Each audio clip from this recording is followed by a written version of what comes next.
S'il te plaît, maman, signe juste ici. La voix de Vanessa sonnait si douce, si convaincante, comme quand elle était enfant et me demandait de l'argent pour des bonbons.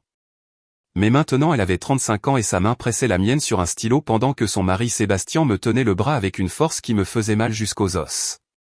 Nous étions à la banque, entourés de gens qui faisaient leur démarche normale, sans se rendre compte du drame qui se déroulait sur ce bureau. C'est juste une routine, maman. Un petit transfert pour arranger quelques papiers. Mais je savais qu'elle mentait. J'avais vu les documents. Ce n'était pas un petit transfert, c'était tout. Mes 50 000 $ d'économie, tout ce qui me restait après la mort de papa il y a 3 ans. La climatisation de la banque bourdonnait au-dessus de nos têtes, mais moi je sentais de la chaleur, une chaleur collante de panique. Les lumières fluorescentes me faisaient mal aux yeux et le bruit des machines à compter les billets me martelait les tempes. Vanessa souriait vers les caméras de sécurité, comme si nous étions une famille normale en train de faire des démarches normales. Sébastien souriait aussi, mais ses doigts restaient plantés dans mon bras comme des griffes. « Allez, Rosalia » me chuchota-t-il à l'oreille. « Ne rends pas ça plus difficile que nécessaire. » Son souffle sentait la cigarette et le café froid. « Pense à ta petite fille Carolina. Pense à tout ce qu'on a fait pour toi. Tout ce qu'ils avaient fait pour moi. » L'ironie me brûlait la gorge. C'était moi qui avais payé l'université de Vanessa. Moi qui lui avais donné l'argent pour la compte de sa maison. Moi qui avais couvert les dettes de Sébastien quand il avait perdu son travail l'an dernier. Des milliers de dollars qu'il ne m'avait jamais rendus et maintenant ils étaient là, essayant de me voler le dernier argent qu'il me restait, ma pension de veuve, l'argent que papa et moi avions économisé pendant 40 ans de mariage. Mes mains tremblaient en tenant le stylo. L'encre paraissait si noire, si définitive sur le papier blanc. Une signature et tout serait terminé. Une signature et je me retrouverais sans rien. Vanessa se pencha plus près, son parfum sucré se mélangeant à l'odeur d'anxiété qui sortait de ma peau. « Maman, fais-moi confiance. C'est pour ton bien. Tu ne peux pas gérer autant d'argent à ton âge. » Ces paroles étaient du miel empoisonné, chaque syllabe calculée pour me désarmer. Je regardais autour de moi désespéré. Le jeune caissier nous observait depuis sa vitre, mais il semblait occupé avec d'autres clients. Une vieille dame attendait dans la file en feuilletant un prospectus d'assurance. Un homme en costume regardait son téléphone. Personne ne se rendait compte de ce qui se passait. Personne ne voyait qu'on était en train de me voler en plein jour, en public, avec des sourires et des mots gentils. Sébastien serra plus fort mon bras et un gémissement étouffé sortit de ma gorge. « Tais-toi » murmura-t-il entre ses dents sans cesser de sourire. « On ne veut pas faire de scène, pas vrai ?» Ses yeux étaient froids comme la glace et pour la première fois, je compris que cet homme était capable de tout. Vanessa, ma propre fille, l'enfant que j'avais allaité et élevé, était là assise à regarder son mari me faire mal et elle ne faisait rien pour l'arrêter. L'horloge au mur indiquait 15h15, un mardi ordinaire qui s'était transformé en pire cauchemar de ma vie. Je me rappelais comment j'étais arrivé ici. Vanessa m'avait appelé ce matin-là, sa voix pleine d'une fausse urgence. « Maman, il faut qu'on aille à la banque. Il y a des papiers que tu dois signer. C'est important. » Elle ne m'avait pas donné de détails. Elle ne m'en donnait jamais, seulement des ordres déguisés en supplications. Le directeur de la banque, un homme âgé nommé Thomas, s'approcha de notre table avec un sourire professionnel. « Tout va bien ici? Vous avez besoin d'aide ?» Sa présence me donna une étincelle d'espoir. C'était mon moment, ma seule chance. Avec le cœur battant si fort que je croyais qu'il allait sortir de ma poitrine, je pris une feuille de papier qui était sur la table et j'écrivis rapidement « Aidez-moi, je suis sous contrainte, je ne veux pas signer. » Je pliai la note et la fis glisser vers lui pendant que Vanessa et Sébastien étaient distraits en regardant les documents. Thomas ouvrit la note avec des gestes discrets et je vis ses yeux s'agrandir. Son expression professionnelle se transforma en une alarme contenue. Pendant un moment qui sembla éternel, nos regards se croisèrent et dans cet instant je sus qu'il m'avait parfaitement comprise. Sans dire un mot, il appuya discrètement sur un bouton sous son bureau. L'alarme silencieuse. Mon cœur se calma pour la première fois de l'après-midi. Quelqu'un allait m'aider. Mais pour comprendre comment j'en étais arrivé à ce moment-là, je dois te raconter toute l'histoire. Je dois te faire comprendre qui j'étais avant de devenir cette femme désespérée dans une banque, implorant de l'aide en silence. Mon nom est Rosalia. J'ai 69 ans et toute ma vie j'ai été la femme qui disait toujours oui, la femme qui donnait toujours, qui aidait toujours, qui se sacrifiait toujours pour sa famille, surtout pour Vanessa. Je me rappelle du jour où elle est née comme si c'était hier. C'était un matin de printemps et après 12 heures de travail d'accouchement, elle est enfin venue au monde. Petite, parfaite, avec ses yeux verts qu'elle avait hérités de son père. Je l'ai tenue dans mes bras et je lui ai promis qu'elle ne manquerait jamais de rien, qu'elle aurait toujours mon amour, mon soutien, ma protection. J'ai tenu cette promesse pendant 35 ans, mais maintenant je me rends compte que peut-être je l'ai trop bien tenue. Quand Vanessa avait 5 ans, son père et moi travaillions 2 emplois chacun pour pouvoir lui acheter le vélo rose qu'elle voulait tant pour son anniversaire. Il coûtait $200, une fortune pour nous à l'époque, mais ça valait le coup pour voir son sourire. Quand elle a eu 15 ans, elle voulait aller dans une colonie d'été qui coûtait $1500. J'ai vendu les bijoux de ma grand-mère pour le payer. Quand elle a terminé le lycée, elle a insisté pour étudier dans une université privée. Maman, c'est mon rêve, me disait-elle avec des larmes aux yeux. Je ne peux pas aller dans une université publique. Qu'est-ce que mes amis vont penser? La scolarité coûtait $40 000 par an, $40 000 que nous n'avions pas. Son père et moi avons pris un prêt en mettant notre maison en garantie. J'ai travaillé des heures supplémentaires à la cafétéria de l'hôpital pendant 4 ans, nettoyant des tables jusque tard dans la nuit, avec les pieds gonflés et le dos douloureux, tout ça pour que Vanessa puisse avoir son diplôme universitaire. Elle a obtenu son diplôme avec mention en administration des affaires et j'ai pleuré de fierté pendant la cérémonie. Je pensais que je pourrais enfin me reposer, que j'avais rempli mon devoir de mère, mais Vanessa avait d'autres plans. À 25 ans, elle a rencontré Sébastien dans un bar miteux. Il était beau, ça je ne pouvais pas le nier, mais il y avait quelque chose dans ses yeux qui ne me plaisait pas, une froideur, un calcul qui me mettait mal à l'aise. Quand elle me l'a présenté, la première chose qu'il m'a demandé c'était si la maison était totalement payée. Pas de « enchanté, madame », pas de politesse. Juste une question d'argent. J'aurais dû le prendre comme un signal d'alarme. Le mariage a coûté des milliers de dollars. Maman, je ne vais me marier qu'une seule fois, me supplia Vanessa. Je veux que ce soit parfait. Je voulais dire non, lui expliquer qu'on n'avait pas cet argent, que son père venait d'être diagnostiqué avec le diabète et qu'on devait économiser pour ses médicaments. Mais je la voyais si heureuse, si excitée, que je n'ai pas pu refuser. Nous avons pris un autre prêt. Le mariage fut magnifique, je dois l'admettre.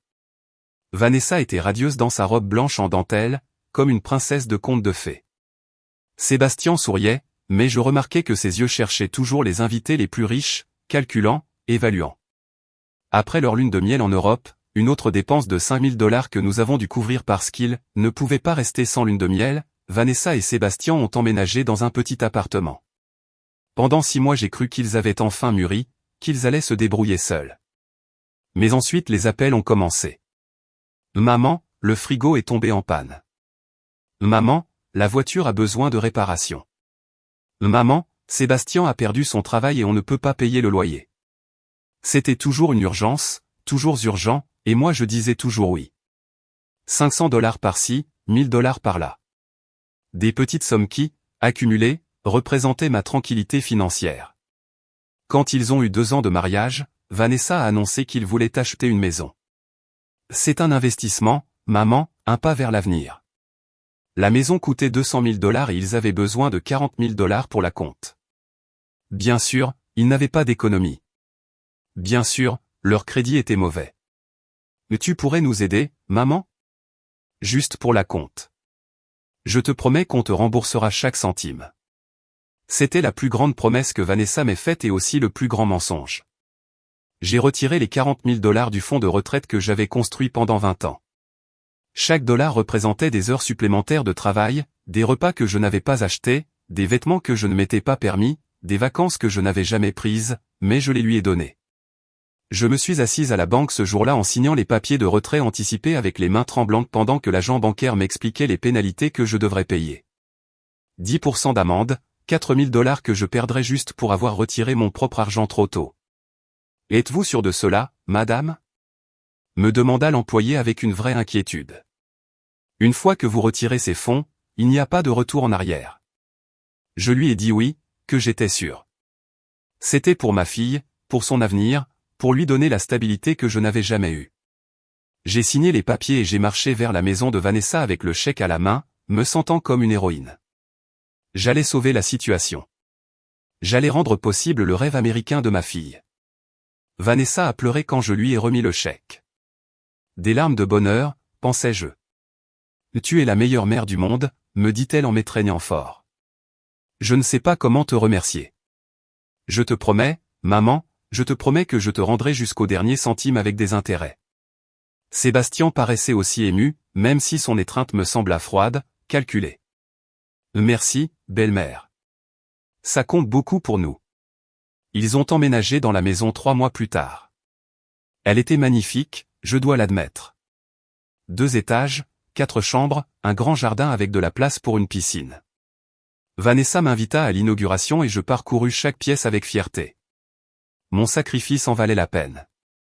Ma fille avait son foyer, mais les appels n'ont pas cessé. Au contraire, il devint encore plus fréquent. Maman, nous avons besoin de meubles pour la maison. On ne peut pas vivre par terre. 5 000 $ pour un salon. Maman, la maison a besoin d'une nouvelle clôture. Les voisins se plaignent. 3 000 $ pour une clôture en bois. Maman, nous voulons rénover la cuisine. Elle est très vieille et la cuisinière ne marche pas bien. 8 000 $ pour de nouveaux appareils électroménagers. Chaque fois que j'hésitais, chaque fois que je mentionnais que moi aussi j'avais des dépenses, que l'argent ne poussait pas sur les arbres, Vanessa savait exactement quel bouton appuyer. Maman, je pensais que ça te rendrait heureuse de nous voir bien. Je pensais que tu voudrais que ta petite fille grandisse dans une belle maison. Ainsi, Carolina, ma petite fille de 8 ans, la lumière de mes yeux, devint l'argument le plus puissant dans l'arsenal de manipulation de Vanessa. Carolina était née quand Vanessa avait 27 ans et dès le moment où je l'ai vue, j'ai su qu'elle était différente. Elle avait les yeux curieux de son grand-père et un sourire qui pouvait faire fondre le cœur le plus dur. Mais plus que ça, elle avait quelque chose que sa mère avait perdu à un moment donné, une vraie bonté. Quand Carolina me rendait visite, elle m'apportait des dessins qu'elle avait faits à l'école. De petites œuvres d'art au crayon où j'apparaissais comme une grand-mère géante avec de grands bras, toujours souriante. Je t'ai faite grande parce que ton amour est grand, mamie, m'expliquait-elle avec sa petite voix douce. Il était impossible de dire non à quoi que ce soit qui concernait Carolina. Cours de ballet, 200 $ par mois. Cours de piano, 300 $ par mois. Camp d'été, 2500 $. Tenue spéciale pour les spectacles de ballet, 500 $ par robe. Carolina a du talent, maman. On ne peut pas gâcher son potentiel par manque d'argent. Pendant ce temps, ma propre situation financière se dégradait. Papa avait développé des complications liées au diabète. Ses médicaments coûtaient 400 $ par mois et l'assurance ne couvrait qu'une partie. Il avait besoin d'injections spéciales, de visites régulières chez le spécialiste, d'un régime strict qui nécessitait des aliments plus chers. Je faisais des doubles services à l'hôpital. Je rentrais à la maison avec les pieds en sang dans mes chaussures juste pour cuisiner, nettoyer et prendre soin de mon mari. Pourquoi ne demandes-tu pas de l'aide à Vanessa ? Me suggéra ma sœur Brenda lors d'une de ses visites. Tu as dépensé plus de 60 000 $ pour elle ces 5 dernières années. Elle peut sûrement t'aider avec quelques frais médicaux. Mais je ne pouvais pas demander de l'argent à ma fille. C'était mon rôle de m'occuper de ma famille, pas l'inverse. C'était ma responsabilité d'être forte, d'être le pilier qui soutenait tout le monde. Papa est mort un mardi à l'aube, 3 ans après le diagnostic. Je tenais sa main quand il a exhalé son dernier souffle et je jure que j'ai senti comme si la moitié de mon âme partait avec lui. Nous avions été mariés 46 ans. Il était mon compagnon, mon meilleur ami, mon complice dans toutes les décisions difficiles concernant Vanessa. Après ses funérailles, je me suis assise seule dans notre maison vide et j'ai réalisé que j'étais complètement ruiné. Les frais médicaux, combinés à tout ce que j'avais donné à Vanessa, avaient vidé nos économies. L'assurance vie de papa m'a donné 50 000 $. C'était tout ce qu'il me restait pour vivre le reste de mes jours. Je les ai déposés dans un compte d'épargne et je me suis promis d'être plus prudente. J'allais faire durer cet argent. J'allais apprendre à dire non. Mais Vanessa avait d'autres plans. 2 mois après les funérailles, Sébastien perdit son travail dans une entreprise de construction. C'est la faute de son patron raciste, m'expliqua Vanessa au téléphone en pleurant. Il l'a renvoyé sans raison. Maintenant on ne peut plus payer l'hypothèque. Maman, ils vont nous prendre la maison. Carolina va devoir changer d'école. Elle va perdre tous ses amis. Ils m'ont demandé 20 000 $ juste pour tenir jusqu'à ce que Sébastien trouve un autre travail. 6 mois maximum. On te paiera avec des intérêts. Je le promets. C'était presque la moitié de tout ce qu'il me restait, mais l'idée que Carolina perde sa maison me brisait le cœur. Je leur ai donné l'argent encore une fois. Sébastien a trouvé un travail 3 mois plus tard, mais l'argent n'est jamais revenu. Quand je demandais où il était passé, il y avait toujours une excuse. Nous payons des dettes en retard, maman. Nous avons eu des dépenses imprévues avec la voiture. Carolina a dû aller chez le dentiste et l'assurance n'a pas tout couvert. Et maintenant j'étais là, dans cette banque, à voir comment ils voulaient me voler les 30 000 $ qui me restaient. Ma fille, l'enfant que j'avais élevé avec tant d'amour, était assise à côté de son mari violent, souriant aux caméras tout en planifiant de me laisser dans la pauvreté absolue. Thomas revint à notre table accompagné de 2 gardes de sécurité qui essayaient de paraître détendus, mais je pouvais voir la tension dans leur posture. Vanessa et Sébastien ne s'étaient encore rendus compte de rien. Ils étaient trop concentrés sur les papiers, vérifiant les chiffres encore et encore comme des vautours calculant leur butin. « Excusez-moi » dit Thomas d'une voix calme mais ferme. « Je dois vérifier certains détails de cette transaction avant de procéder. » Sébastien leva les yeux et pour la première fois, je vis une lueur de nervosité dans ses yeux. Quel genre de détails? Tout est en ordre. Madame veut transférer l'argent sur le compte de sa fille. C'est une décision de famille. Sa main continuait à serrer mon bras, mais maintenant plus discrètement, conscient qu'il y avait d'autres regards qui observaient. Je comprends, répondit Thomas, mais le protocole de la banque exige que je vérifie que toutes les parties impliquées agissent de manière volontaire et sans pression extérieure. Ces mots furent comme un rayon d'espoir traversant la tempête de mon désespoir. Il regarda droit dans mes yeux. « Madame Rosalia, pourriez-vous m'accompagner dans mon bureau pour une vérification privée? C'est une procédure standard pour des transactions de cette importance. » Vanessa se tendit immédiatement. « Ce n'est pas nécessaire, monsieur. Ma mère a déjà décidé, n'est-ce pas, maman ?» Son sourire était devenu forcé, artificiel, comme un masque qui se fissurait. Nous pouvons tout faire ici même. Nous ne voulons pas vous causer de dérangement.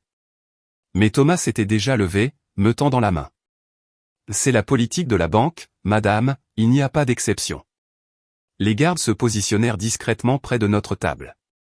Cela ne prendra que quelques minutes. Je me levai avec les jambes tremblantes et pour la première fois de tout l'après-midi, Sébastien dut lâcher mon bras. Vanessa m'attrapa l'autre main. Maman, ne rends pas ça compliqué. Signe juste les papiers et rentrons à la maison. Carolina nous attend. Elle mentionna le nom de ma petite fille comme si c'était une clé magique qui ouvrait toutes les portes de ma résistance. Je reviens dans un instant, murmurai-je sans oser la regarder dans les yeux. Je savais que si je voyais son visage, si je voyais cette expression de petite fille innocente qu'elle avait perfectionnée au fil des années, je pourrais faiblir. Je pourrais céder encore une fois. Le bureau de Thomas était petit mais accueillant, avec des photos de sa famille sur le bureau et un petit cactus à la fenêtre. Il s'assit en face de moi et ferma la porte. « Madame Rosalia, me dit-il doucement, racontez-moi ce qui se passe vraiment. » Et alors, comme un barrage qui finit par céder, tout est sorti. Je lui ai raconté les années de manipulation, l'argent que j'avais donné sans jamais rien recevoir en retour, les promesses non tenues et les mensonges emballés comme des cadeaux. Je lui ai parlé de comment Sébastien m'avait fait mal au bras, de comment Vanessa avait utilisé le nom de Carolina pour me faire du chantage affectif. Je lui ai expliqué que ces 30 000 $ étaient tout ce qu'il me restait pour vivre, que sans eux je finirais à la rue. Thomas écouta sans m'interrompre, hochant la tête de temps en temps, prenant des notes dans un carnet. Quand j'eus terminé mon récit, il soupira profondément. « Madame, ce que vous me décrivez est de la coercition financière et, dans certains cas, de la maltraitance envers une personne âgée. Ce que votre fille et votre gendre font est illégal. » Le mot résonna dans ma tête comme un écho. Pendant toutes ces années, j'avais pensé que c'était mon devoir, ma responsabilité de mère, donnée jusqu'à en avoir mal. Il ne m'était jamais venu à l'esprit que ce que faisait Vanessa pouvait avoir un nom légal, que cela pouvait être un crime. « Qu'est-ce que je peux faire ?» demandai-je d'une voix brisée. « C'est ma fille. Je ne veux pas lui créer des problèmes, mais je ne peux pas continuer comme ça. Je n'ai plus rien à donner. » Thomas se pencha en avant. « D'abord, nous allons annuler cette transaction. Deuxièmement, je vais documenter tout ce que vous m'avez raconté. Troisièmement, je vais vous donner des informations sur des ressources juridiques et de protection pour les personnes âgées. Il fit une pause. Mais, madame, la décision la plus importante, c'est vous qui devez la prendre. Êtes-vous prête à dire non? Êtes-vous prête à poser des limites? Même si cela signifie que votre fille se fâche. Cette question me frappa comme un coup de poing dans l'estomac. Étais-je prête? Depuis 69 ans, mon identité s'était construite autour du fait d'être la femme qui disait toujours oui, la femme qui donnait toujours, la femme qui se sacrifiait pour les autres. Si j'arrêtais d'être cette personne, qui serais-je? Je pensais à papa, à la façon dont il avait travaillé jusqu'au jour de sa mort pour faire vivre notre famille. Je pensais aux fois où j'avais mangé des haricots pendant des semaines pour pouvoir payer l'école privée de Vanessa.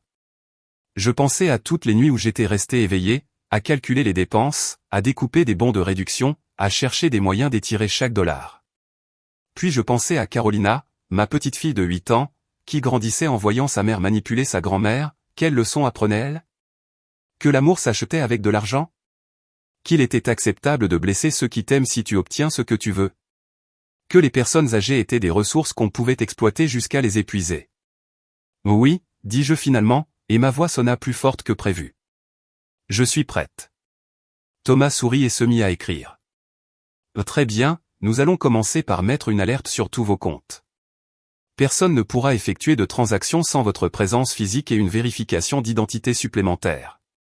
Je vais aussi vous donner le numéro d'une ligne directe pour signaler les abus envers les personnes âgées. Pendant qu'il travaillait, je regardais par la fenêtre de son bureau. Je pouvais voir Vanessa et Sébastien dans l'air d'attente. Elle faisait les 100 pas au téléphone, avec des gestes agités. Lui restait assis, mais je voyais la tension dans ses épaules, la façon dont il tambourinait des doigts sur la table. Il savait que quelque chose avait mal tourné. Il savait que leur plan était en train de s'effondrer. Pour la première fois depuis des années, je ne ressentis pas de culpabilité à l'idée de les décevoir. À la place, je ressentis quelque chose que je n'avais pas connu depuis longtemps, le contrôle, le pouvoir, la capacité de prendre mes propres décisions sans que quelqu'un d'autre me dise quoi faire ou comment me sentir. Thomas termina d'écrire et me remit plusieurs papiers.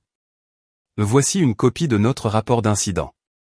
Voici le numéro de la ligne d'aide, et ceci. Il me donna une petite carte. C'est le numéro de mon poste direct. S'il recommence à vous mettre la pression ou à vous menacer, appelez-moi immédiatement. Je pris les papiers avec des mains qui ne tremblaient plus. Et maintenant, que fais-je? Comment leur expliquer que je ne vais pas signer? Dites-leur la vérité, répondit Thomas, que vous avez décidé de conserver votre argent pour vos propres dépenses de vie. Vous n'avez pas à justifier quoi que ce soit de plus. C'est votre argent, madame. Vous avez travaillé pour, vous l'avez épargné, et vous avez tout à fait le droit de le garder pour vous. Je respirais profondément. Il était temps d'affronter ma fille. Il était temps de devenir une personne capable de dire non. Il était temps de commencer à vivre pour moi-même, même si cela signifiait briser un schéma de toute une vie. Nous sortîmes du bureau ensemble. Vanessa arriva aussitôt, le visage mêlant anxiété et colère contenue. « Qu'est-ce qui a pris autant de temps, maman? Nous sommes déjà en retard. » Je regardais ma fille, cette femme de 35 ans qui avait bâti toute sa vie sur mon incapacité à lui refuser quelque chose. Et pour la première fois depuis des décennies, je dis les mots qui allaient tout changer. Je ne vais pas signer, Vanessa. Je ne vais pas transférer mon argent. Le silence qui suivit fut assourdissant. Vanessa me regarda comme si je venais de la gifler, ses yeux verts brillants d'un mélange de choc et de fureur que je n'avais jamais vu auparavant. Sébastien se leva si brusquement qu'il faillit renverser sa chaise, les poings serrés le long du corps. « Qu'est-ce que ça veut dire que tu ne vas pas signer ?» demanda Vanessa d'une voix tremblante, en essayant de garder un faux sourire pour les caméras de la banque. « Maman, on en avait déjà parlé. C'est juste un transfert temporaire. » « Ce n'est pas temporaire, Vanessa, » répondis-je d'une voix que je ne reconnus pas comme la mienne. Elle était ferme, décidée, celle d'une femme qui avait enfin retrouvé sa colonne vertébrale après des années à laisser les autres la plier à leur volonté. Et ce n'est pas un transfert, c'est mon argent de retraite, et je vais le garder. Sébastien fit un pas vers moi, mais les agents de sécurité se déplacèrent aussitôt, se plaçant entre nous. « Rosalia, dit-il avec cette voix douce qu'il utilisait quand il voulait me manipuler, ne sois pas ridicule. Qu'est-ce que tu vas faire de tout cet argent? Tu n'as pas de grosses dépenses. Nous, on peut l'investir mieux, le faire fructifier pour toute la famille. Pour toute la famille, répétai-je, et un rire amer m'échappa. Comme quand vous avez investi les 40 000 $ de la compte de votre maison, ou comme quand vous avez investi les 20 000 $ que je vous ai donnés quand tu as perdu ton travail. Dis-moi, Sébastien, combien m'avez-vous remboursé de tout ça? Je vis son masque de fausse sollicitude se fissurer. Ses yeux se durcirent, révélant la froideur calculatrice qui avait toujours été là, mais que j'avais été trop aveugle pour voir. C'était des cadeaux, marmonna-t-il entre ses dents. Tu avais dit que c'était des cadeaux. Je n'ai jamais dit ça, répliquai-je. Et les mots sortaient de moi comme de l'eau bouillante qui trouve enfin une fissure dans la marmite.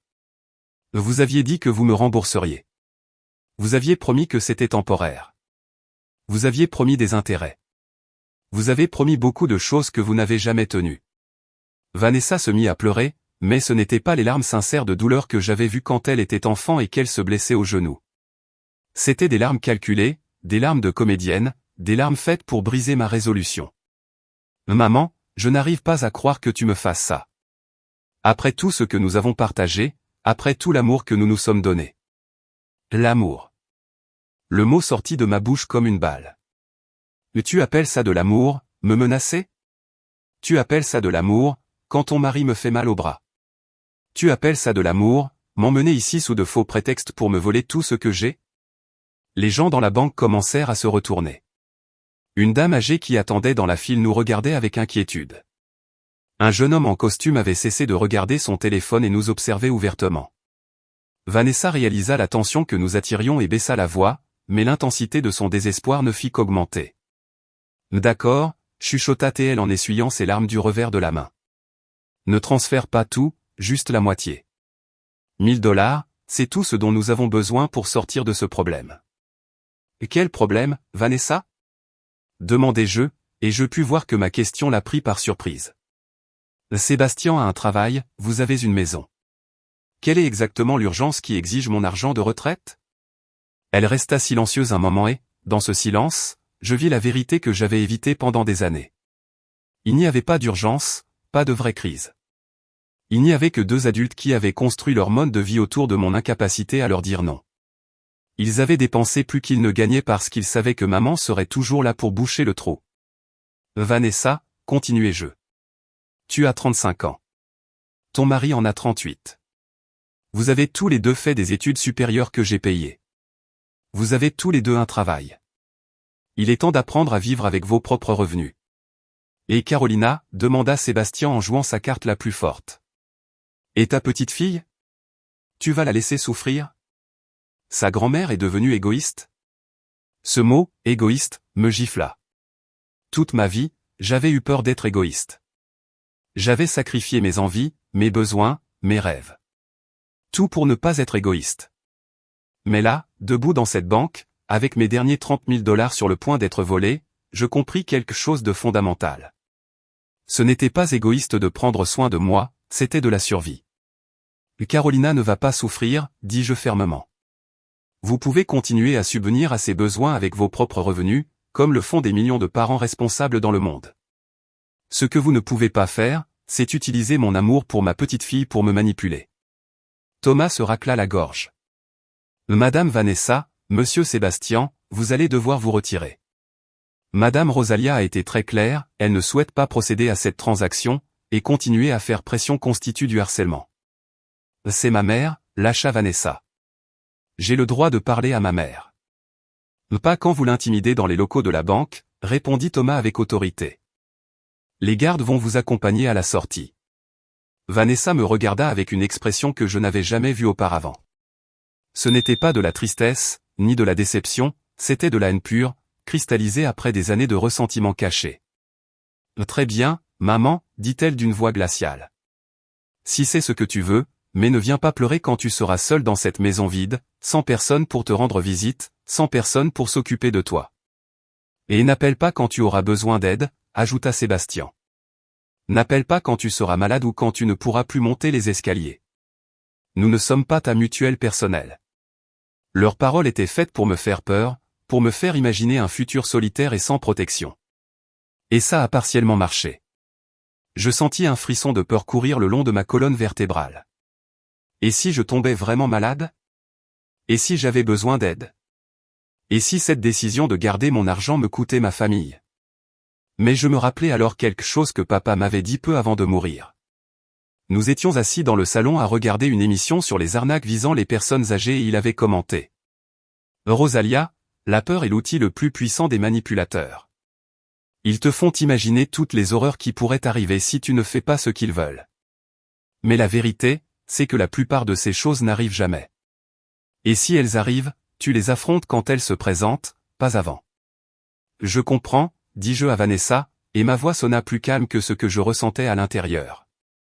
Si c'est votre décision, je l'accepte, mais je ne vais pas changer la mienne par peur de ce qui pourrait se passer dans le futur. Les agents de sécurité s'approchèrent. Messieurs dames, il est temps d'y aller, dit l'un d'eux avec un professionnalisme ferme. Vanessa ramassa son sac avec des gestes brusques, pleins de colère contenue.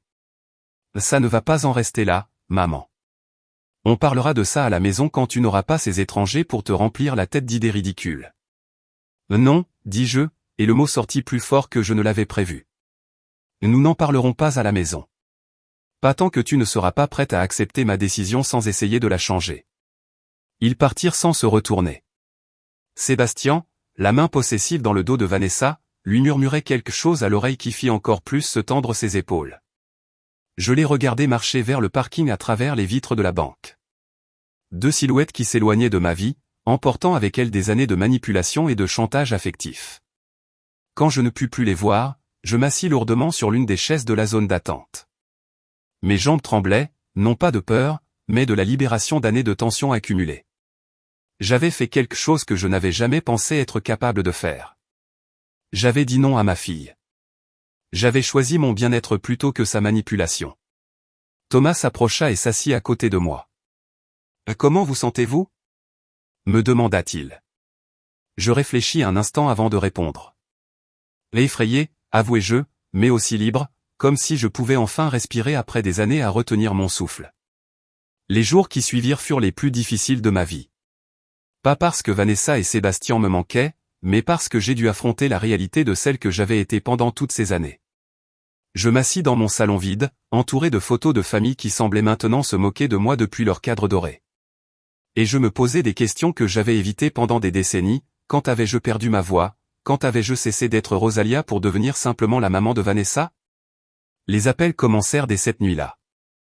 Mon téléphone sonnait toutes les heures, affichant le nom de Vanessa à l'écran. Je ne répondis à aucun. Le deuxième jour, les SMS commencèrent. Maman, je sais que tu es fâchée, mais il faut qu'on parle.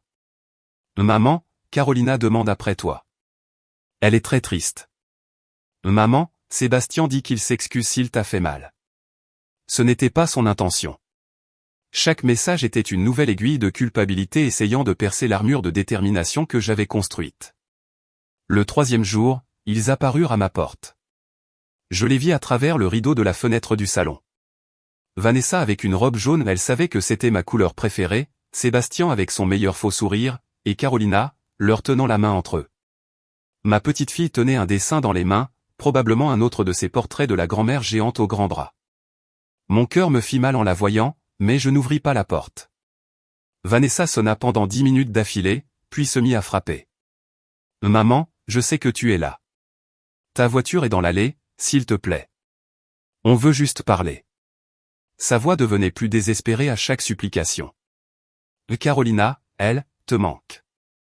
Regarde, elle t'a fait un dessin. J'entendis la petite voix de ma petite fille. Pourquoi mamie n'ouvre pas? Maman, j'ai fait quelque chose de mal? Le son de cette question innocente m'a presque brisé. J'ai failli courir ouvrir la porte. J'ai failli retomber dans le schéma familial de céder à la manipulation émotionnelle, mais je me rappelais les mots de Thomas. La peur et la culpabilité sont les outils les plus puissants des manipulateurs. Je m'éloignai de la fenêtre et me réfugiai dans ma chambre, où je ne pouvais pas les entendre. Je mis de la musique classique sur le petit poste radio que papa m'avait offert pour notre 30e anniversaire et j'essayais de bloquer le son de leur voix. Après 1 heure, ils partirent enfin. Cette nuit-là, Brenda, ma sœur cadette, m'appela. Rosalia. Vanessa m'a raconté ce qui s'est passé à la banque. Elle dit que tu es devenu paranoïaque, que tu crois qu'ils veulent te voler. Sa voix avait ce ton condescendant qu'elle utilise quand elle pense que quelqu'un agit de manière irrationnelle. Elle dit qu'il voulait juste t'aider à mieux investir ton argent. C'est ce qu'elle t'a dit? Demandai-je, et j'entendis l'amertume dans ma propre voix. Elle t'a aussi raconté que son mari m'a fait mal au bras? Elle t'a dit que j'ai dû passer un billet en secret au directeur de la banque pour demander de l'aide? Brenda se tut un instant. Sérieusement, il t'a fait mal? Sérieusement, il m'a fait mal. Et Vanessa l'a vu et n'a rien fait pour l'arrêter. Les mots sortaient plus facilement maintenant, comme si chaque fois que je les disais, ils devenaient plus réels, plus légitimes. Brenda, ils m'ont soutiré plus de 100 000 $ en 10 ans. Ils ne m'ont jamais rendu un centime et maintenant ils voulaient les 30 000 $ qui me restent. Mais Rosalia, dit Brenda avec douceur, c'est ta fille. Les familles s'entraident. Les familles s'entraident, confirmai-je. Mais ça, ce n'était pas de l'aide. C'était de l'exploitation.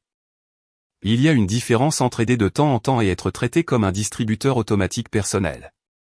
Après avoir raccroché avec ma sœur, je me rendis compte que même les gens qui m'aimaient ne comprenaient pas complètement ce que j'avais vécu. Ils avaient vu les transferts d'argent, mais ils n'avaient pas vu la manipulation émotionnelle. Ils avaient vu les cadeaux généreux, mais pas les menaces voilées quand j'hésitais. Il était impossible d'expliquer des années d'abus subtils à quelqu'un qui n'en avait vu que la surface. Le 4e jour, Carolina apparut seule à ma porte. Mon cœur s'arrêta quand je la vis à travers la fenêtre, avec son uniforme scolaire et son sac à dos rose, debout sur mon porche comme si rien n'avait changé. Cette fois, j'ouvris la porte, car je savais qu'une enfant de 8 ans n'était pas responsable des manipulations de ses parents.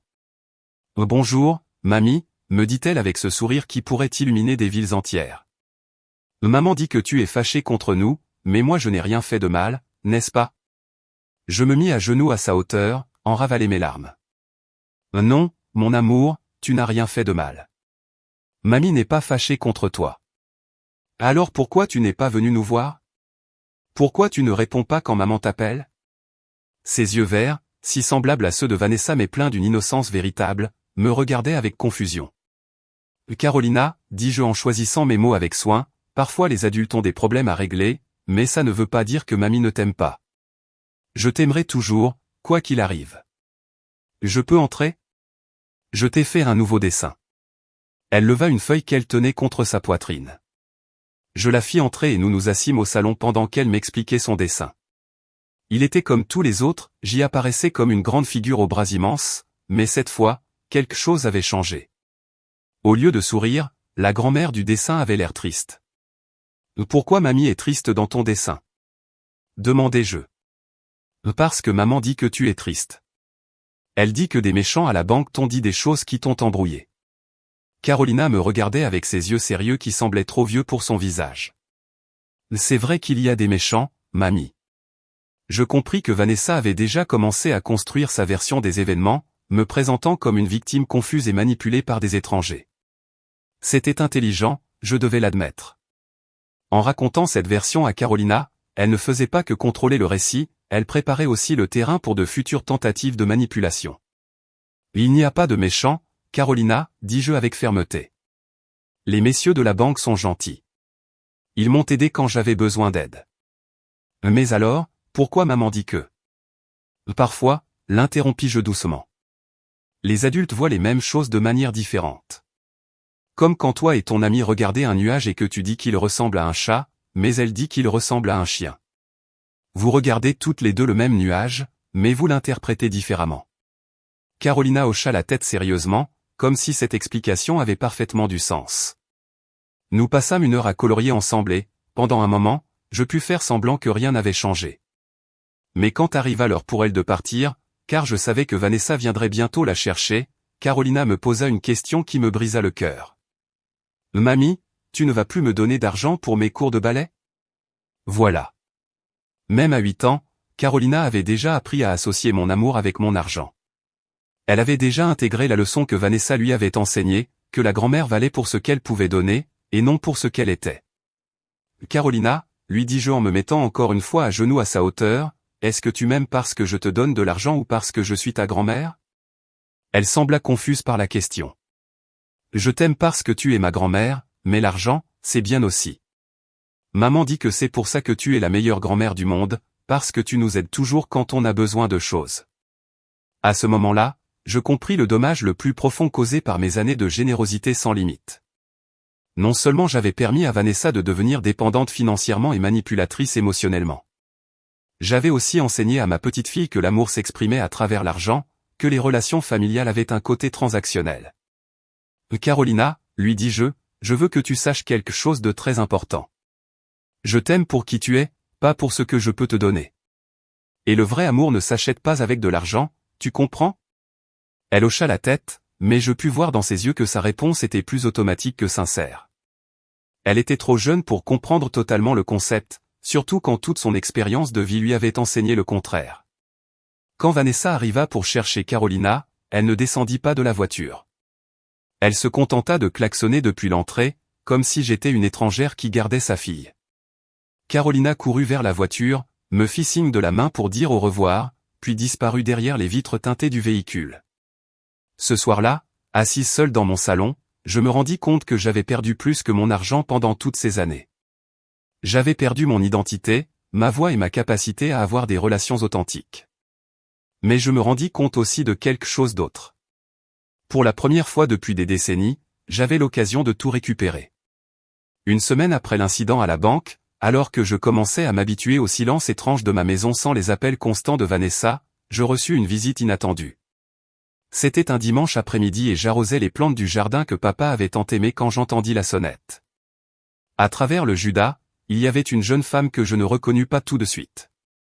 Elle était grande, avec des cheveux châtains attachés en queue de cheval, et portait un sourire nerveux qui me semblait familier.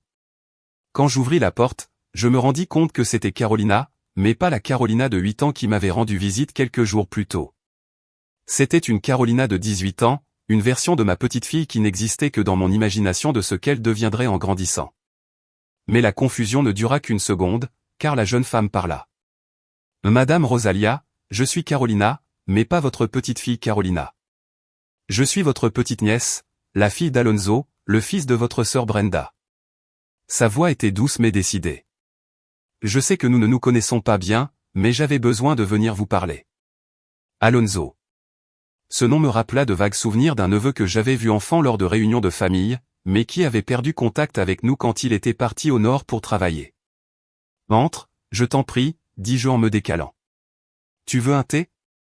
Nous nous assîmes dans le salon et Carolina, cette autre Carolina, m'expliqua pourquoi elle était venue. Mon père m'a raconté ce qui s'est passé à la banque.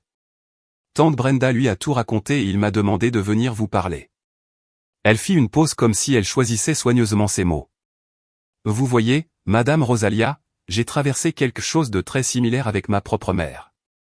Elle me raconta son histoire pendant que le thé refroidissait dans nos tasses. Sa mère, l'ex-femme d'Alonso, avait développé une addiction au jeu après le divorce. Pendant des années, elle avait manipulé Carolina pour qu'elle lui donne l'argent de ses petits boulots, l'argent de ses économies pour l'université. Elle avait même falsifié la signature de Carolina sur plusieurs prêts étudiants. C'était toujours une urgence, expliqua Carolina.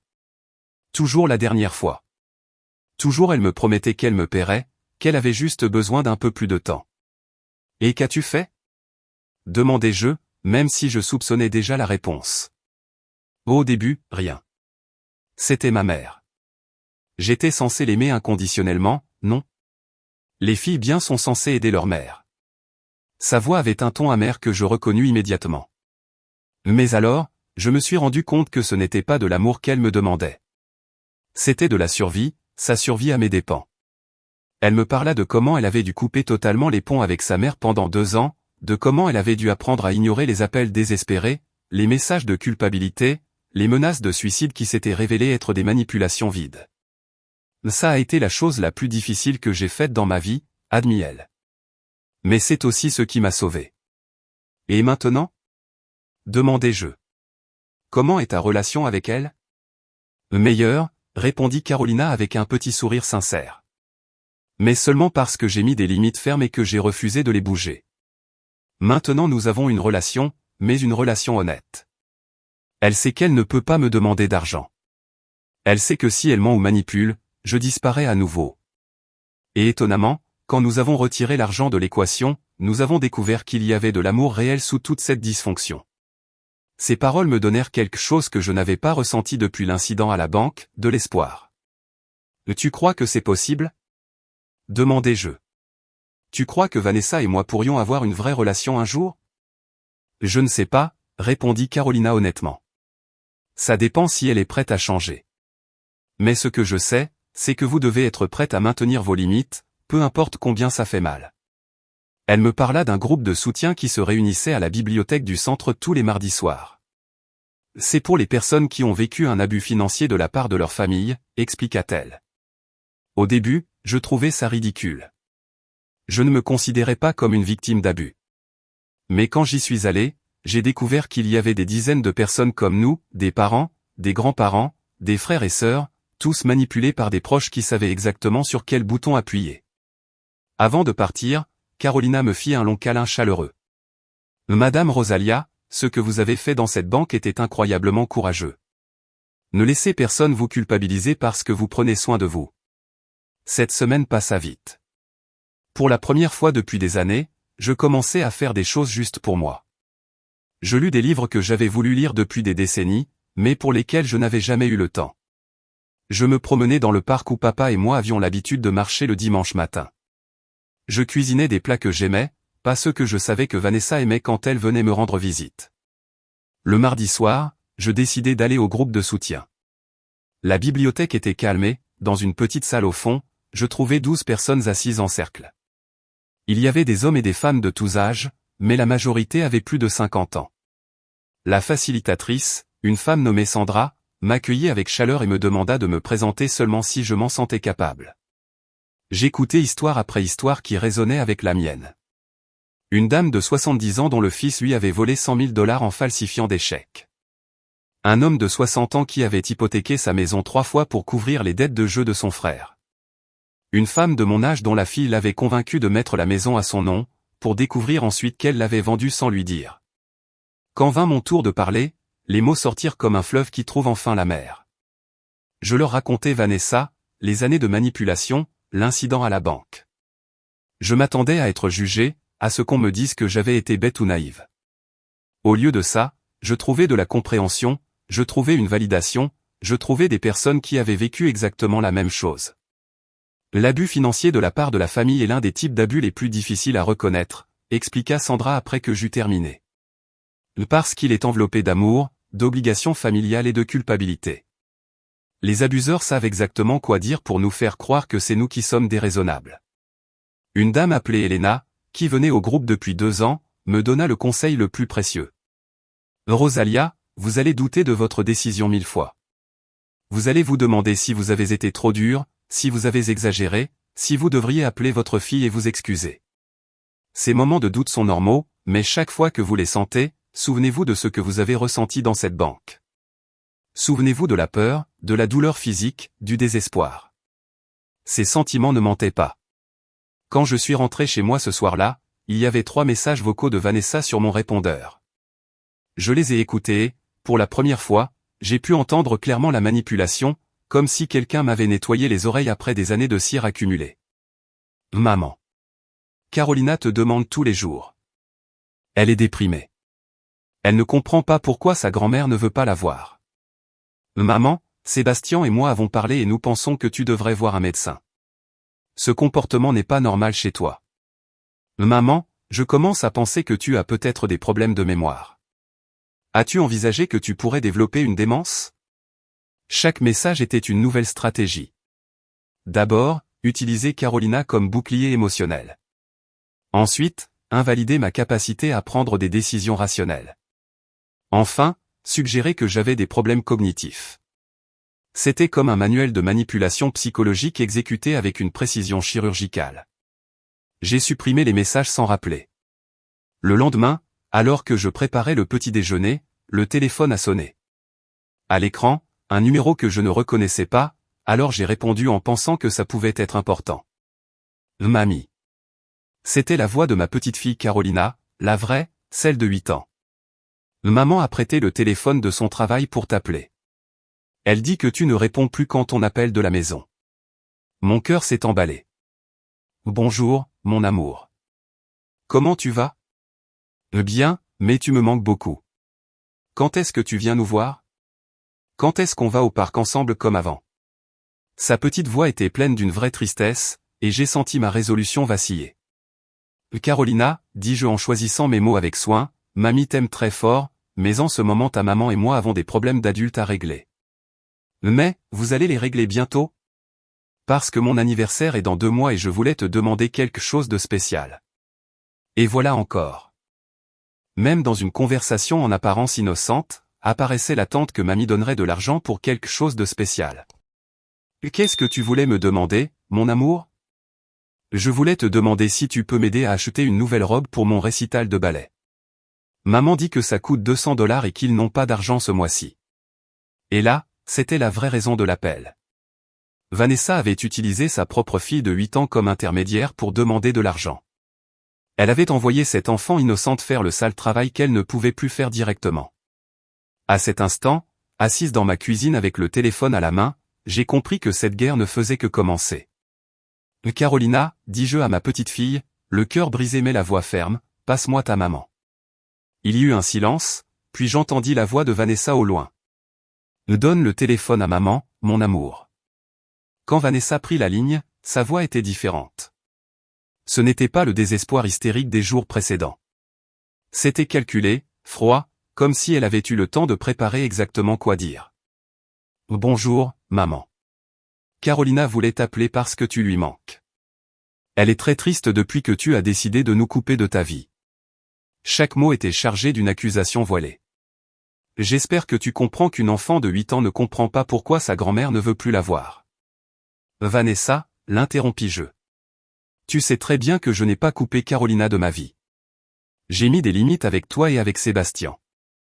Carolina peut me rendre visite quand elle veut, mais vous n'allez pas utiliser mon amour pour elle pour me manipuler. Te manipuler? Sa voix monta d'une octave, feignant l'indignation. Maman, Carolina a besoin d'une robe pour son récital. C'est quelque chose de normal que n'importe quelle grand-mère voudrait faire pour sa petite fille. Je ne comprends pas quand aider sa propre famille est devenu de la manipulation. C'est devenu de la manipulation, répliquai-je avec une clarté qui me surprit moi-même, quand tu as commencé à utiliser ta fille de 8 ans comme messagère pour demander de l'argent après que je t'ai dit clairement que je n'allais plus financer votre mode de vie. Un long silence suivit de l'autre côté de la ligne. Quand Vanessa reprit la parole, son masque de mère inquiète tomba enfin. Mais tu sais quoi, maman?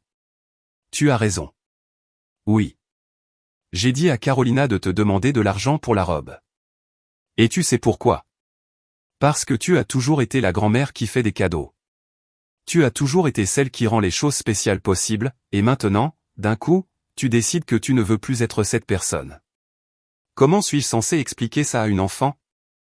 Mais tu lui expliques, dis-je en sentant une nouvelle force courir dans mes veines, que les grands-parents peuvent aimer sans donner d'argent. Tu lui expliques que les familles saines ne conditionnent pas leur amour à des transactions financières. Tu lui expliques que vous, ses parents, êtes responsables de couvrir ses besoins. Ses besoins, répéta Vanessa. Elle rit, mais c'était un rire amer, plein de ressentiment. Maman, on vit de chèque en chèque.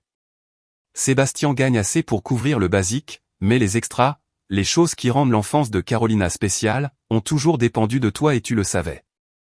Tu aimais être l'héroïne, la sauveuse, celle qui rend les rêves possibles. Ces mots me giflèrent parce qu'il y avait une part de vérité. Pendant des années, j'avais trouvé mon but, ma valeur personnelle, en résolvant leurs problèmes financiers. J'avais ressenti de la fierté quand Vanessa me présentait à ses amis en disant « Ma mère est toujours là pour nous ». J'aimais être vue comme généreuse, comme la matriarche, qui pouvait résoudre n'importe quelle crise avec un chèque. Tu as raison, admis-je. Et je sentis que Vanessa était surprise par ma réponse. J'aimais être l'héroïne. J'aimais me sentir nécessaire, me sentir importante pour vous. Mais Vanessa, te rends-tu compte de ce que ça nous a fait à toutes les deux? Ça t'a transformé en quelqu'un qui ne sait plus résoudre ses propres problèmes sans demander de l'argent, et ça m'a transformé en quelqu'un qui ne se sentait aimé que lorsqu'elle donnait. Ne dis pas ça, murmura Vanessa, mais avec moins de conviction. C'est la vérité, ma fille. Et le pire, c'est que nous apprenons la même chose à Carolina. Elle grandit en pensant que l'amour de la famille a un prix, que les relations se maintiennent par des transactions financières. Il y eut un autre silence, puis Vanessa dit quelque chose qui me brisa le cœur. Et je suis censé faire quoi maintenant, maman? Comment je vais payer la robe? Comment je vais expliquer à Carolina qu'elle ne peut pas participer au récital parce qu'on n'a pas d'argent? Pour la première fois de notre conversation, j'entendis une vraie vulnérabilité dans sa voix. Ce n'était pas de la manipulation, c'était la peur authentique d'une mère qui ne savait pas comment répondre aux attentes de sa fille. Et, à cet instant, je compris que Vanessa n'était pas seulement une manipulatrice calculatrice, c'était aussi une femme qui avait développé une telle dépendance financière qu'elle ne savait réellement plus fonctionner sans mon soutien. Vanessa, dis-je avec douceur, as-tu envisagé d'en parler à l'école de ballet? Souvent, elles ont des programmes d'aide ou des robes d'occasion à prêter. As-tu pensé à vendre certaines choses que vous n'utilisez plus? As-tu regardé des options de travail à temps partiel? Ce n'est pas si simple, maman. Je suis d'accord, ce n'est pas simple. Mais c'est possible. Des millions de familles résolvent ce genre de problème chaque jour sans demander d'argent à leurs parents âgés. Mais tu n'es pas n'importe quelle mère âgée, protesta Vanessa. Tu as de l'argent, tu as les moyens de nous aider. Pourquoi c'est si terrible de vouloir un peu d'aide? Parce que ce n'est pas un peu d'aide, Vanessa. Ces 10 dernières années, vous m'avez demandé plus de 100 000 $ et vous ne m'avez jamais rendu un centime. Ma voix se fit plus ferme. Et parce que cette aide vient avec de la manipulation, des mensonges et, maintenant, même de la violence physique. Sébastien ne voulait pas te blesser. Il était nerveux, c'est tout. Sébastien m'a attrapé le bras si fort qu'il m'a laissé des bleus. Et tu l'as vu, et tu n'as rien fait pour l'arrêter. L'image de ce moment à la banque revint dans mon esprit avec une clarté cristalline. Ton mari était prêt à me faire du mal physiquement pour obtenir mon argent. Et toi, tu étais d'accord avec ça. Je n'étais pas d'accord. Ton silence était un accord, Vanessa. Ton inaction était de la complicité. La conversation a continué encore 20 minutes, mais c'était comme si nous parlions deux langues différentes. Vanessa voyait mes limites comme de l'égoïsme. Moi, je voyais son insistance comme de l'abus. Elle considérait mes années de générosité comme une preuve que je devais continuer à donner. Moi, je les voyais comme la preuve que j'avais permis à une dynamique toxique de se développer. Quand nous avons finalement raccroché sans rien résoudre, je suis resté assise dans ma cuisine en ressentant un mélange de tristesse et de soulagement. Tristesse parce que je me rendais compte qu'il n'y avait peut-être aucun moyen de réparer notre relation sans qu'un de nous deux change complètement. Soulagement parce que, pour la première fois, j'avais réussi à exprimer mes sentiments sans céder à la culpabilité ou à la manipulation. Cet après-midi-là, j'ai décidé de faire quelque chose que je n'avais pas fait depuis des années. Je suis sorti marcher seul au centre-ville. Je suis passé devant des magasins où j'avais toujours voulu entrer, mais où je n'avais jamais eu le temps. Je suis entré dans une librairie et j'ai acheté 3 romans que le groupe de soutien m'avait recommandés. Je me suis arrêté dans un café et j'ai commandé un dessert cher, juste parce que j'en avais envie. Assise au café, savourant une part de gâteau au chocolat que j'avais commandé sans calculer combien ça coûtait ni si je devais économiser cet argent, j'ai compris quelque chose de révolutionnaire. Je pouvais dépenser de l'argent pour moi-même sans me sentir coupable.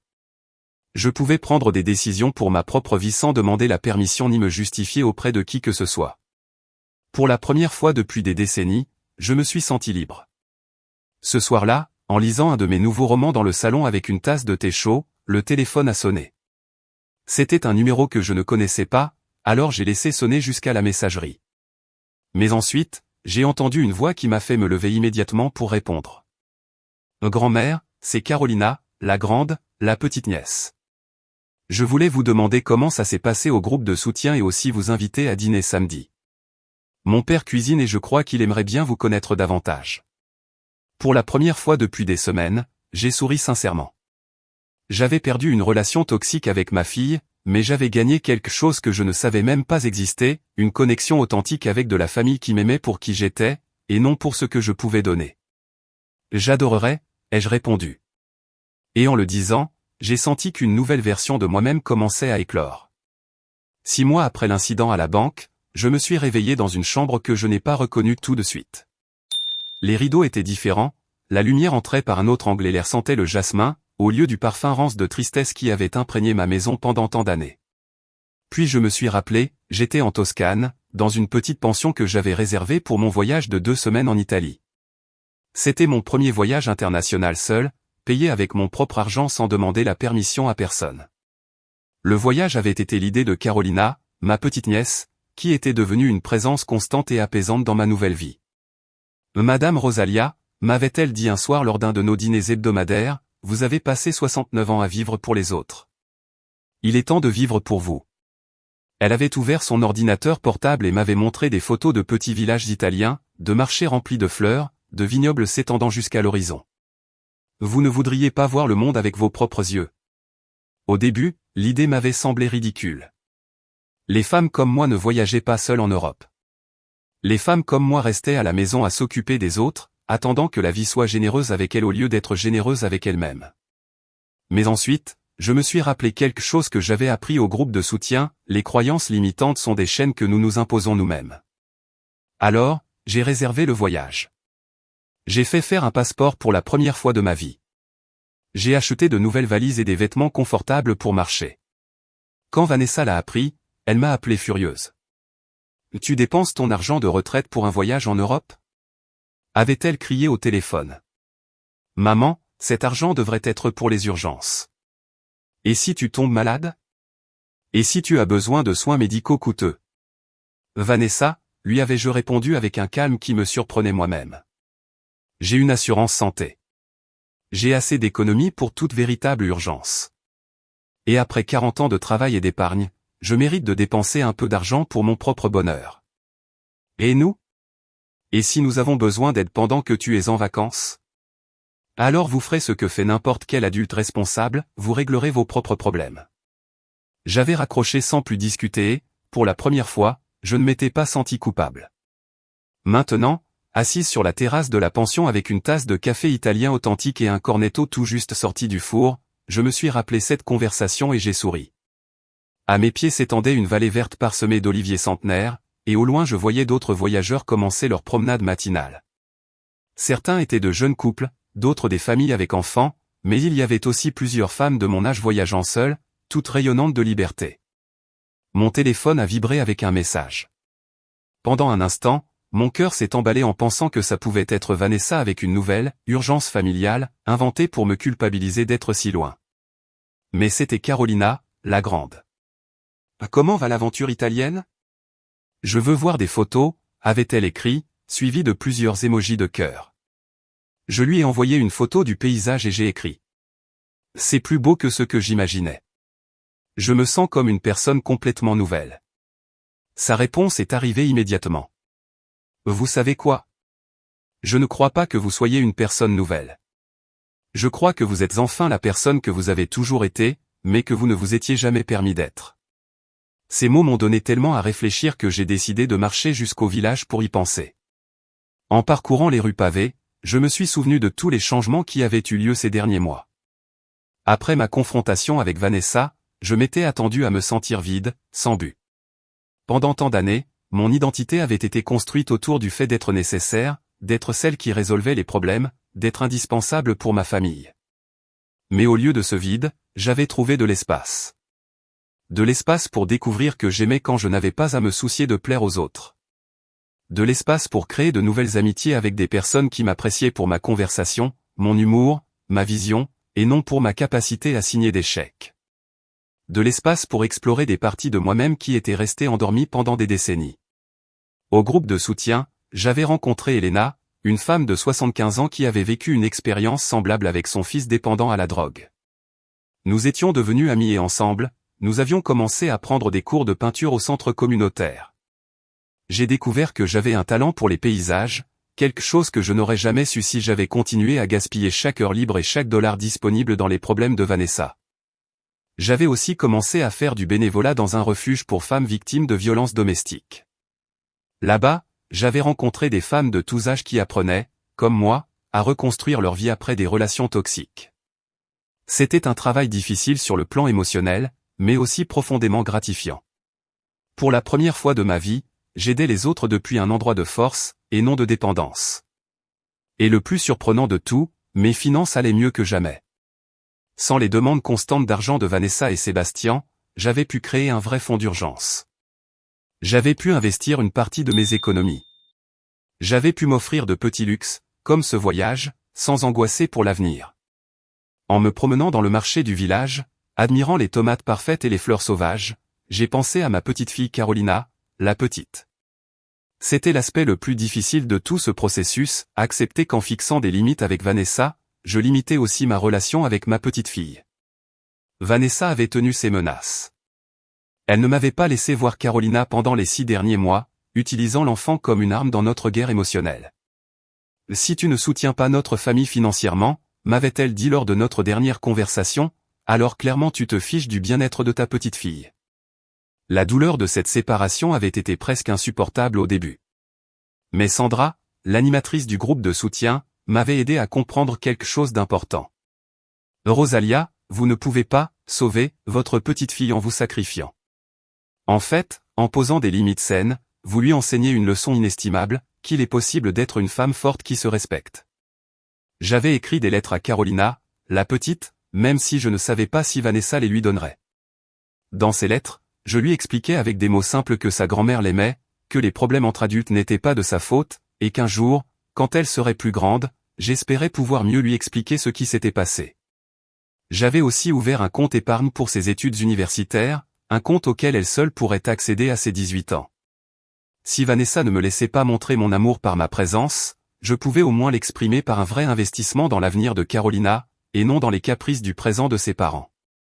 Pendant que j'achetais des ingrédients frais pour préparer le dîner dans la petite cuisine de ma chambre, j'ai reçu un appel inattendu. C'était Thomas, le directeur de la banque qui m'avait sauvé ce jour terrible qui semblait maintenant appartenir à une autre vie. « Madame Rosalia », dit-il de sa voix chaleureuse et professionnelle. « J'espère que cela ne vous dérange pas que je vous appelle pendant vos vacances. J'ai obtenu votre numéro par Carolina, votre petite nièce, parce que j'avais des nouvelles que vous voudriez entendre. » Mon cœur s'est accéléré. Quel genre de nouvelles? Vanessa et Sébastien sont venus à la banque la semaine dernière. Ils ont essayé d'accéder à un compte joint qu'ils avaient apparemment avec vous depuis plusieurs années, un compte sur lequel vous ne saviez pas que nous avions mis des alertes après l'incident. Je ne savais pas de quel compte il parlait, mais je lui ai demandé de continuer. Il semble qu'il y a 3 ans, quand vous vous occupiez de votre mari malade, Vanessa vous a convaincu d'ajouter son nom à l'un de vos comptes d'épargne, en cas d'urgence. Vous vous en souvenez? Je me souvenais vaguement avoir signé des papiers pendant les jours confus après le diagnostic de papa, quand Vanessa avait insisté pour m'aider à organiser mes finances. À ce moment-là, je lui faisais totalement confiance. Le compte avait 12 000 $, continua Thomas. Ils ont essayé de tout retirer, mais notre système les a bloqués automatiquement et on m'a appelé. Quand je leur ai expliqué qu'ils ne pouvaient pas faire d'opération sans votre présence et votre autorisation explicite, ils sont devenus très agressifs. Nous avons dû appeler la sécurité. Et que avons-nous fait du compte? Demandai-je. Nous l'avons entièrement transféré à votre nom et supprimé tous les autres signataires autorisés. L'argent est en sécurité. Après avoir raccroché avec Thomas, je me suis assise sur la petite terrasse de ma chambre, en regardant le coucher de soleil peindre le ciel d'orange et de rose. 12 000 $ de plus. De l'argent que j'avais oublié, de l'argent que Vanessa attendait de prendre au bon moment. Le jour à la banque n'avait pas été leur première tentative de me voler. Juste la plus désespérée. 12 000 $ de plus. De l'argent que je pouvais utiliser pour d'autres voyages, pour plus de cours d'art, pour plus de dons à des causes qui me tiennent à cœur. De l'argent que je pouvais apprécier sans culpabilité, parce que je comprenais enfin une vérité fondamentale, je mérite de le dépenser pour mon propre bonheur. Le lendemain, mon dernier jour en Toscane, je suis allé jusqu'à un petit café sur la place principale et je me suis assise avec mon journal, quelque chose que j'avais commencé à écrire sur les conseils du groupe de soutien. Sur ces pages, j'ai écrit les mots qui marqueraient la fin d'une époque et le début d'une autre. Aujourd'hui, je n'ai pas besoin de permission pour vivre. Je n'ai pas besoin de justifier mon bonheur ni de m'excuser de prendre soin de moi. J'ai passé 69 ans à payer pour être aimé, mais j'ai découvert que le vrai amour n'a pas de prix. Et, plus important encore, j'ai appris à m'aimer moi-même. J'ai fermé le journal et j'ai regardé autour de moi. Le soleil brillait sur les vieilles pierres. Les touristes riaient dans des langues que je ne comprenais pas, et j'étais exactement là où je voulais être, libre, en paix, et vivant enfin pour moi. Ce n'était pas de la vengeance, c'était de la libération. 2 ans après mon voyage en Italie, je me suis réveillé dans ma nouvelle maison, une petite maison avec jardin que j'avais achetée dans un quartier calme de l'autre côté de la ville.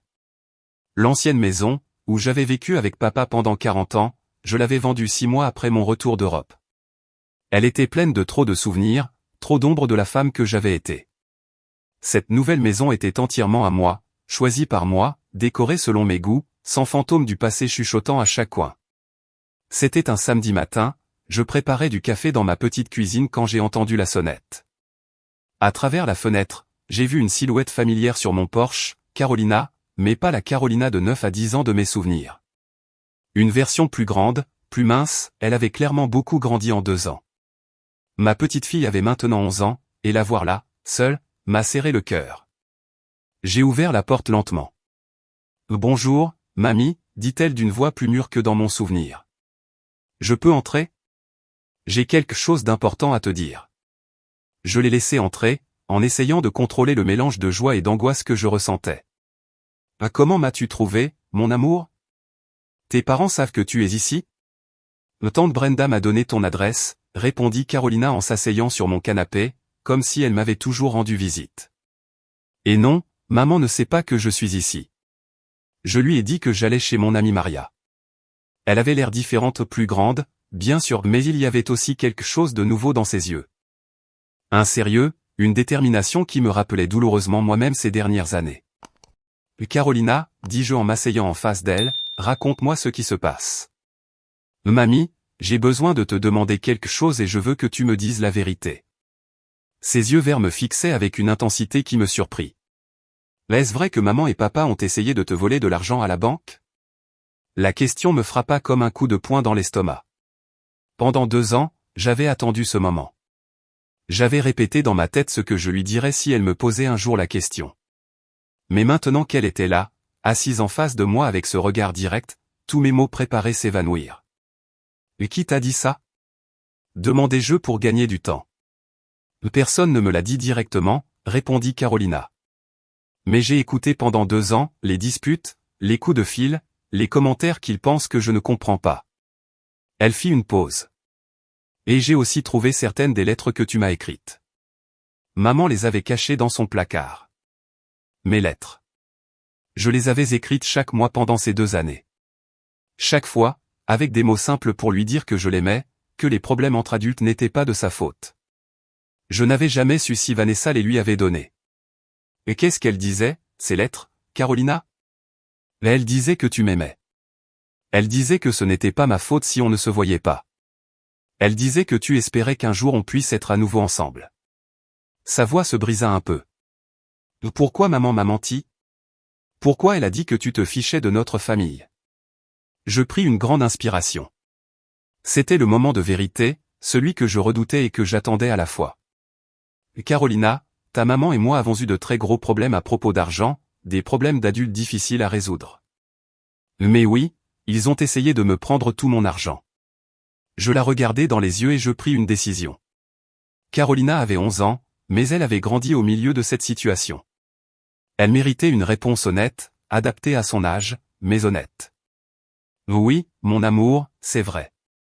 Elle hocha lentement la tête, comme si cette confirmation lui donnait la dernière pièce d'un puzzle qu'elle assemblait depuis des années. C'est pour ça que tu n'habites plus dans l'ancienne maison. C'est pour ça que tu ne nous donnes plus d'argent pour les choses spéciales. C'est pour ça que maman devient triste et en colère quand quelqu'un mentionne ton nom. Comment tu te sens en apprenant ça ? demandai-je doucement. Carolina réfléchit un moment. Perdu, admit-elle finalement. Parce que j'aime maman et papa, mais je sais aussi que ce qu'ils ont fait est mal, et ça me rend triste que tu aies été seule tout ce temps. Je n'ai pas été seule, Carolina, dis-je. Et c'était vrai. J'ai appris à prendre soin de moi et je me suis fait de nouveaux amis. En fait, j'ai été plus heureux ces 2 dernières années que depuis très longtemps. Je lui ai raconté mes cours de peinture, le bénévolat, mes nouvelles amitiés. Je lui ai montré quelques-unes des peintures que j'avais faites et j'ai vu ses yeux s'illuminer en reconnaissant certains paysages qu'elle avait vus sur des photos en ligne. « Mamie, » me dit-elle après un moment, « je veux que tu saches que quand je serai grande, quand j'aurai 18 ans et que je pourrai prendre mes propres décisions, je veux avoir une relation avec toi. Une vraie relation, pas comme avant. » Qu'est-ce que tu veux dire par « pas comme avant » ? Avant, quand je venais te voir, il y avait toujours quelque chose de bizarre. Comme si maman voulait que je te demande des choses ou comme si les visites avaient un but que je ne comprenais pas. Carolina parla avec une sagesse qui me brisa le cœur. Je veux venir te voir juste parce que j'aime être avec toi. Je veux te connaître vraiment, pas seulement comme la grand-mère qui fait des cadeaux. Nous nous sommes serrés dans les bras longtemps et, dans ce câlin, j'ai ressenti quelque chose que je n'avais pas senti depuis des années, une véritable espérance pour l'avenir de notre relation. Carolina resta 2 heures de plus. Nous avons marché dans mon nouveau jardin, où je lui ai montré les fleurs que j'avais plantées et les herbes que je cultivais. Nous avons préparé des biscuits ensemble et, en mélangeant la pâte, elle me raconta des choses sur l'école, sur ses nouveaux centres d'intérêt, sur les livres qu'elle lisait. Quand ce fut l'heure de partir, elle me donna encore une forte étreinte. « Mamie, je peux te demander une faveur ?»« Bien sûr, mon amour. Tu peux continuer à m'écrire des lettres, mais maintenant que je sais où tu habites, tu peux me les envoyer directement. Tu peux les envoyer chez Maria, et elle me les donnera. » Je lui ai promis que je le ferais et nous l'avons regardé s'éloigner sur son vélo, pédalant avec détermination vers sa vie compliquée, mais avec une nouvelle compréhension de la vérité.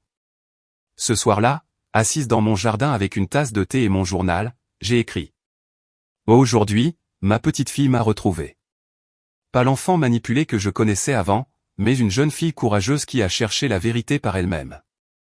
En elle, je vois l'espoir que le véritable amour peut survivre au mensonge, que les relations authentiques peuvent s'épanouir même après des années de toxicité. J'ai refermé le journal et j'ai levé les yeux vers les étoiles. Pour la première fois de ma vie, l'avenir me semblait rempli de possibilités, et non d'obligations. J'avais 71 ans et j'apprenais enfin à vivre.